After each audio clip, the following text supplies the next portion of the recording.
Now, how would that help their businesses as investors? As you know, we raise money so that we can buy properties. That's our ultimate goal. So how would that help their business as investors if they were to open up a YouTube channel and start doing this kind of stuff? So first I would ask, like, what would you want the YouTube channel to do for you? And I know that you guys look for people to rent out your places to. So for tenants, you look for people to raise money. So investors as well.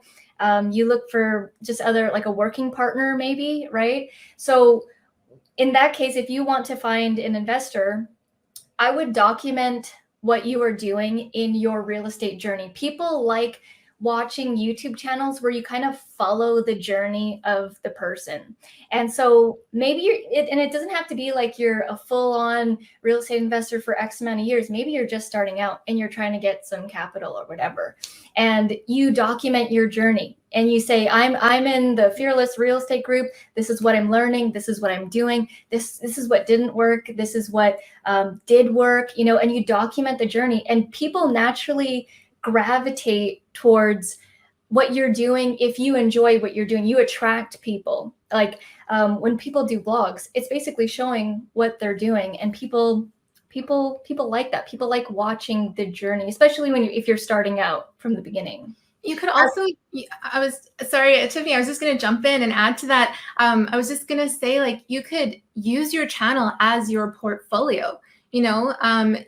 You're in the business of creating connections and getting deals and all this kind of stuff. So your YouTube channel can be used as an asset to help convince other joint venture partners, to show people, the experience, invite them into these properties, show them around the area, right? Like all of the stuff that you guys are doing is visual. And so every single video that you create on your channel and release on your channel is like a piece of your portfolio, and it's an extension of you.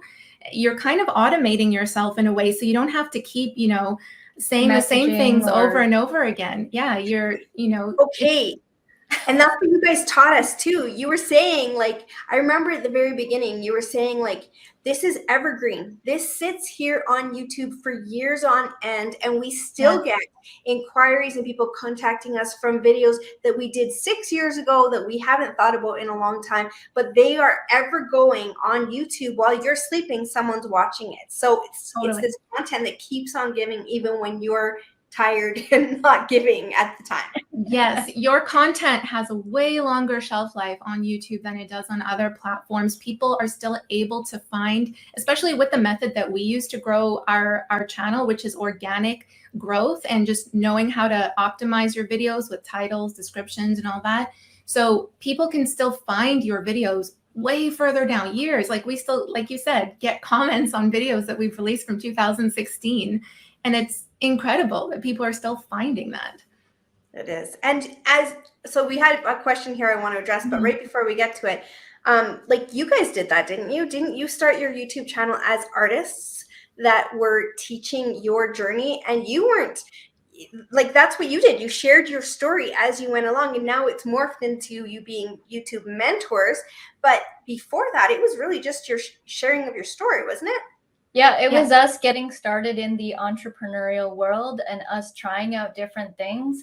And we were documenting that. We were documenting our journey, sharing what we've learned with others. And you don't need to be like a full-on expert to do a tutorial video or show people how to do something, how you got, how, like what you did the other day in your live stream. You're like, this is how you get a swatch color for the paint. It was like a quick 3-minute video. Like, that's awesome. A lot of people don't know that. And a lot of people try to make it really, really more difficult than it needs to be. But the simpler you are on YouTube, the better and easier it's going to be for you. And a quick channel idea, because maybe not everybody wants to attract investors or working partners. Because last week when I was editing your video about appliances, and you guys were talking about the problems with tenants and how they don't know how to use this or they don't know how to use that, and they call you up and the dryer is broken or whatever. Even if you created a YouTube channel with all that stuff, like here's how you like record the videos of you one time.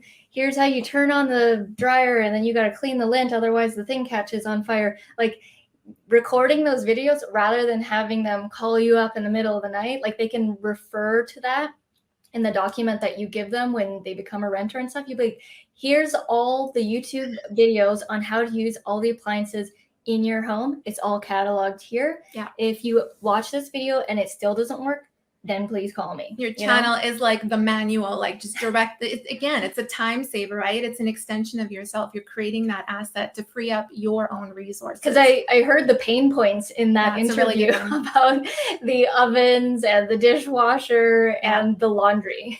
The breakers, yeah, like, and that's such a good point, because once you, like, let's say we did that for our tenants, but we have it on our YouTube channel and we tag it properly like you guys teach us to do, then now other landlords might find it and start using it for their tenants, or other landlords might go like, hey, these guys know what they're doing. I suck at this. I can't do this anymore. They've got a system set up. I'm going to contact them. Exactly. Ding, Yeah. ding, ding. It's endless. It's so endless.